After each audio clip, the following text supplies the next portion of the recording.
Hi guys, we're now going to connect. We just finished a big part on factoring quadratics, and now we're going to connect the factoring of those quadratics to some graphs.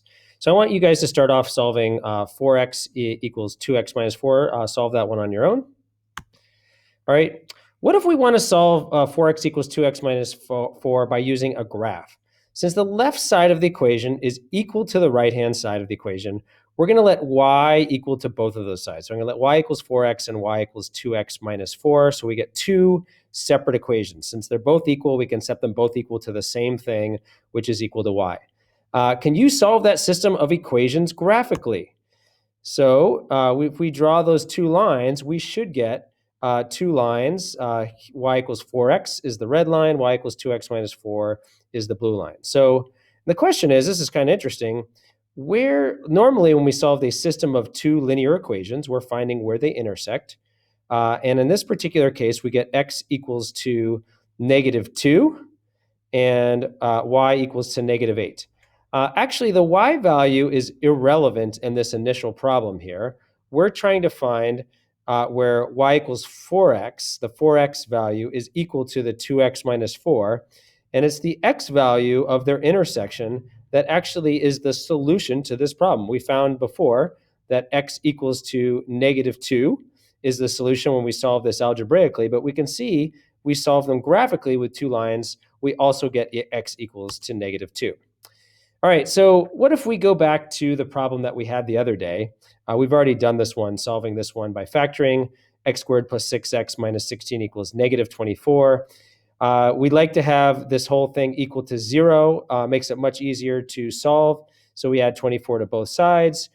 Then we factor out, we could use the factor square, or if you start to get pretty good at just going right into the parentheses, basically the distributive property here, to factor it into x plus 4 and x plus 2. If both of these multiplied by each other equals 0, then either x plus 4 equals 0 or x plus 2 equals 0. We solve those and we get x equals to -4 or x equals to -2. But what if we want to solve this same equation by graphing? Well, again, just like we did with a linear equation, I could let y1 equal to one of them and y2 equal to the other one. The red one here is the quadratic. This is a quadratic equation. We're going to get a parabola here that is symmetrical.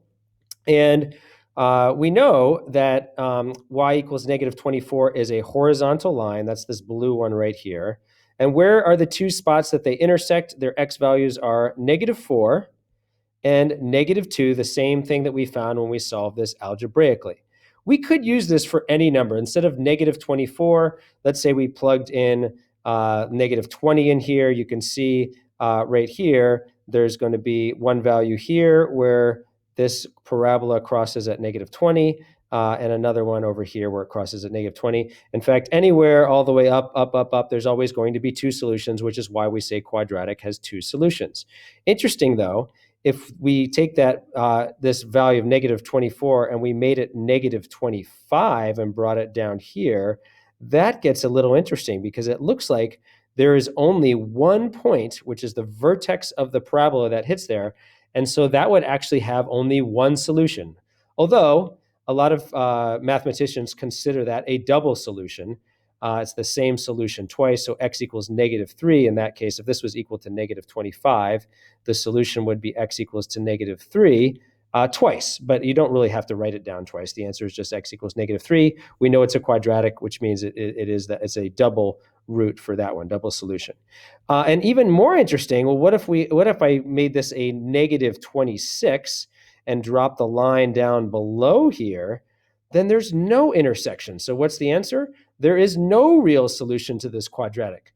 Later on, you will find out, actually, there are imaginary or complex solutions. They're not in the real number system. And you don't have to worry about that in Algebra 1. So you don't have to worry about that for this year. But later on, you will be finding the imaginary solutions to quadratics as well. Okay, remember that this is actually the same equation that we just had before. I'm going to go back here. Remember here, this is the equation we just did. This is another form of it, just after adding 24 to both sides. Okay, so here it is again. Now we're going to graph y equals x squared plus 6x plus 8. And we have this red line.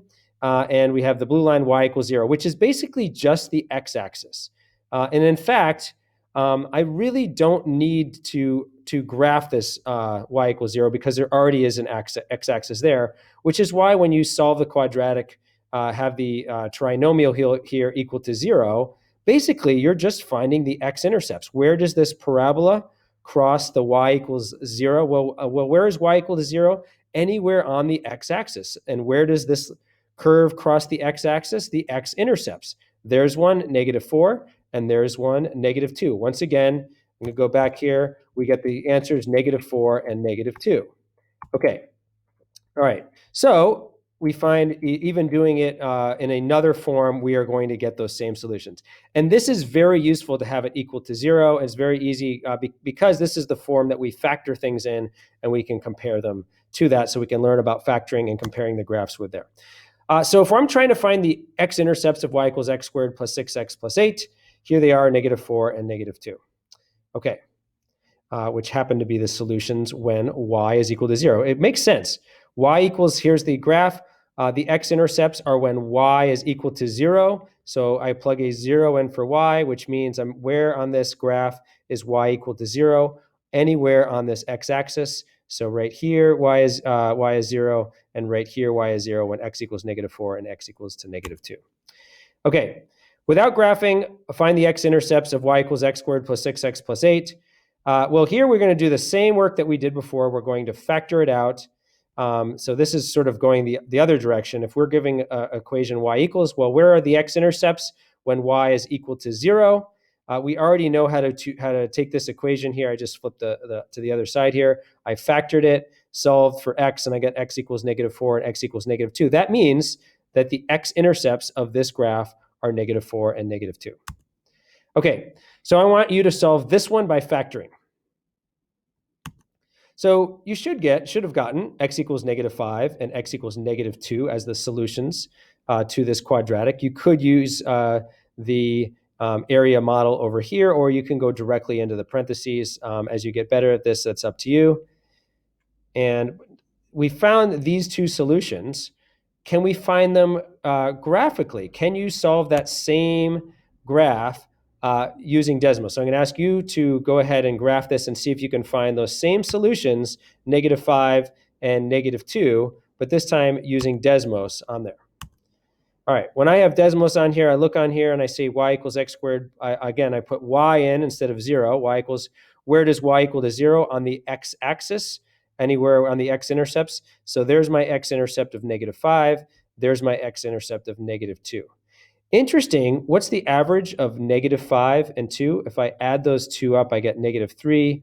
Divide that by 2 because I'm taking the average of two of them, and I get -1.5. Halfway in between the 2 and the -5 is -1.5. So actually, the x-coordinate of the vertex right here is actually at -1/2. How do I find the y-coordinate? I plug that -1.5 in for x here, in for x here, solve for y, and I will get y equals to -12.25 for that y value. So I can actually use my x-intercepts to also find the vertex, because I know the x-coordinate of the vertex is always halfway in between, and the y-coordinate I can find simply by